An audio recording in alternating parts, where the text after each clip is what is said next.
Naalala ko po sa aking unang parokya, napansin ko na ang mga tao, hindi sila masyadong nangungumpisal. And to encourage people to go to confession, sinabi ko sa mga tao na kung hindi sila pupunta sa simbahan, ako po ang pupunta sa kanila. Kaya nga po, nag-schedule kami ng kumpisalan sa daan. Confession on the streets.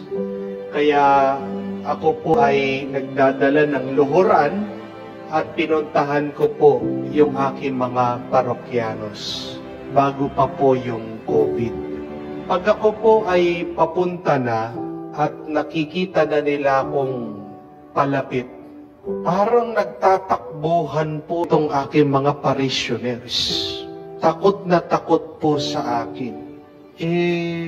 Wala naman po akong sakit. Hindi naman po ako mukhang halimaw. Inaamoy ko naman ang aking sarili. Naligo naman ako. Hindi naman ako mabaho. Bakit iniiwasan po ako? At talagang I am forcing myself to enter their houses at tinatawag ko po lahat na makita ko sa daan. Dito, upo ka. Dito, luhod ka. Mangumpisal ka, sabi ko. More often than not, I hear this line from them. Sinasabi, Father, wala naman po akong kasalanan sabi nila. Pag naririnig ko po ito, ako po ay magkukrus.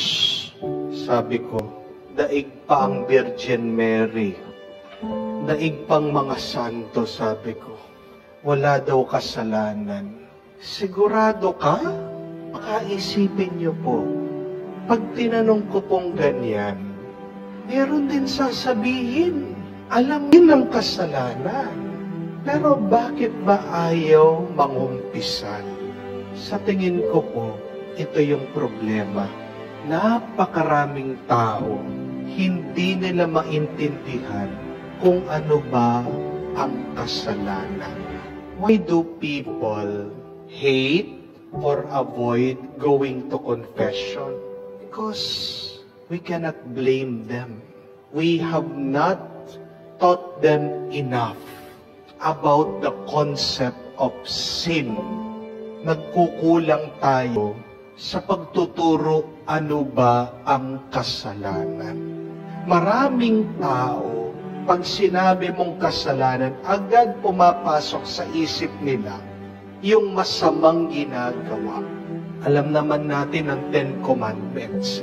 Tantawag natin dyan ay sin of commission. You commit it. You do it. Pero, meron pang isang konsepto ng kasalanan na nakakalimutan natin. At yun yung mga mabubuting bagay na hindi natin ginagawa. At ang tawag natin dyan ay sin of omission. Mga bagay na dapat mong gawin pero hindi mo ginawa. At yan po ang pinapaalala sa atin ng mabuting balita. That on Judgment Day, God will not only judge us on the bad things that we have done, but God will also look into those things that we have failed to do.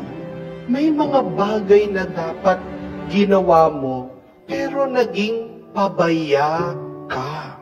Hindi mo binigyan ng pansin, hindi mo binigyan ng oras. Kamukha daw ng pagpapakain ng mga gutom, pagbibigay ng damit, pagtulong sa mga nahihirapan dahil meron silang sakit, pagbibisita sa mga nakakulong.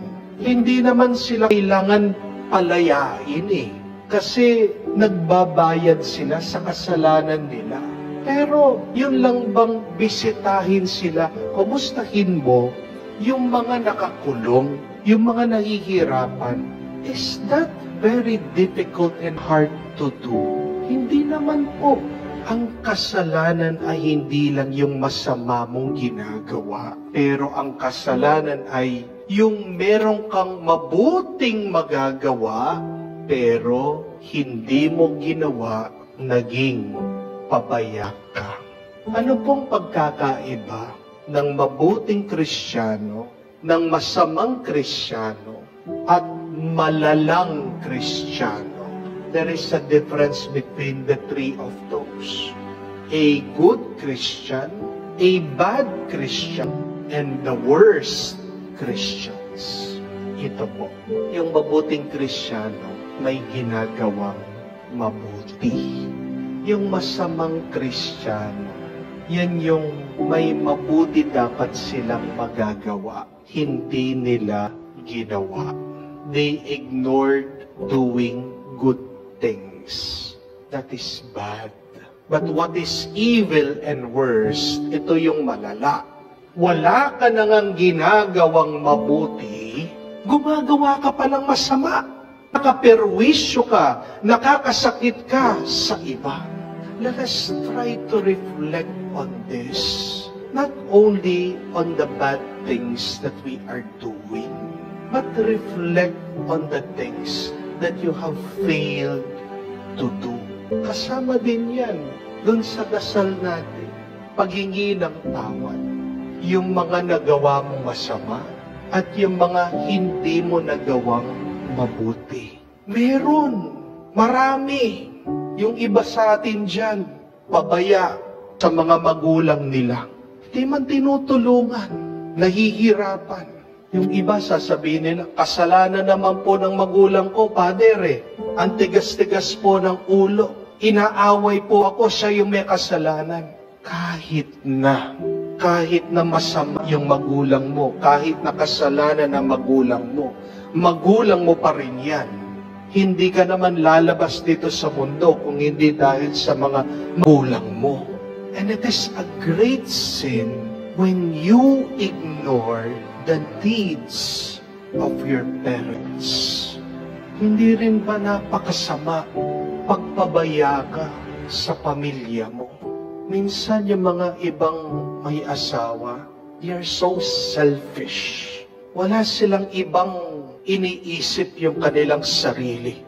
Palagi nilang sinasabi, dito ako masaya Pabaya sa nararamdaman ng kanilang mga misis.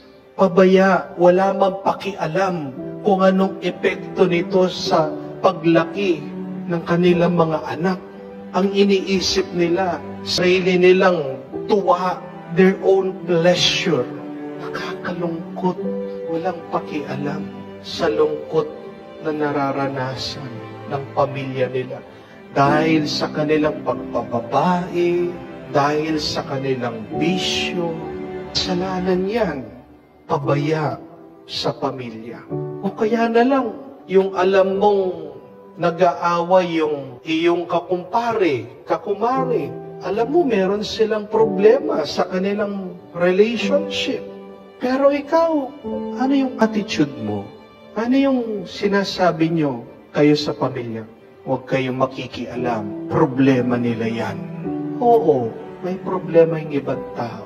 Pero diba, pag tayong mayroong problema, gusto natin tinutulungan tayo.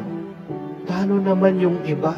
Naririnig mo na, wala ka pang ginagawa, pabaya ka sa kanila. Napakalapit na lang, hindi pa natin kayang pansinin, hindi pa natin kayang tulungan. God is testing us. Sinusubukan tayo ng Diyos. Tandaan natin ito. Ang mga pabaya, hindi makakatanggap ng gantimpala. Huwag kayong mag-alala kung nakakaranas kayo ng mga taong pabaya sa buhay niyo po. God will give what they deserve. Every one of us will receive what we deserve. Kung meron gumagawa ng masama sa iyo, kung meron mga taong pabaya sa buhay mo, huwag mo silang tularan. Huwag kang maging kamukha nila. Be a good Christian. Be a good Catholic. Do what is good, even if it is very hard, painful, and you suffer for it, because God knows the goodness, kindness, and generosity that you're trying to do. Sa mga mabubuti at hindi pabaya, silang binibigyan ng gantimpala.